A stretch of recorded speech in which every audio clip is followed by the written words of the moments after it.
Hi friends, ఎలా ఉన్నారు? బాగున్నారా? మా పాప స్కూల్ నుండి వచ్చిందండి. ఒక్క రోజుకి యూనిఫామ్ ఎలా మాపిందన్నది ఈ వీడియో అండి. చిన్న షార్ట్ చూడండి. ఎంత నల్లగా మాపుకొచ్చిందంటే వారం రోజులు వేస్తే ఎలాగుంటుందో అలా మాపుకొచ్చింది. దాన్ని మిషన్లోనే వేస్తాను, బట్ ఏంటంటే నేను ఒకసారి ఉతికి ఎలా ఉందో చూపిద్దామని చిన్న షార్ట్ చేశాను. చూడండి, మేమైతే రిన్ సోప్ వాడతాము. మీరు ఏ సోప్ యూస్ చేస్తే నాకు తెలీదు. జస్ట్ నార్మల్గా జోక్గా తీసాను. చూసారా సోప్ ఎంతగానో పెట్టాను. కాలర్కి హ్యాండ్స్కి బాగా బ్లాక్ అవుతుందండి, మట్టి పట్టేస్తుంది. ఇప్పుడు బ్రష్ చేస్తున్నాను.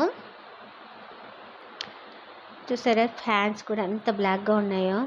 మా పాపని క్లోజప్లో తీయు వీడియో అంటే వస్తుంది వెళ్ళిపోతుంది. చూసారండి, చాలా నురుగొచ్చింది. అయిపోయింది, వాష్ చేసాను. ఇప్పుడు మనం జాడించేద్దాం. ఎంత వైట్గా వచ్చిందో చూపించమని పెట్టాను, బట్ తను ఇలా తీసుకొచ్చింది, వెంటనే బ్యాక్కి వెళ్ళిపోయింది.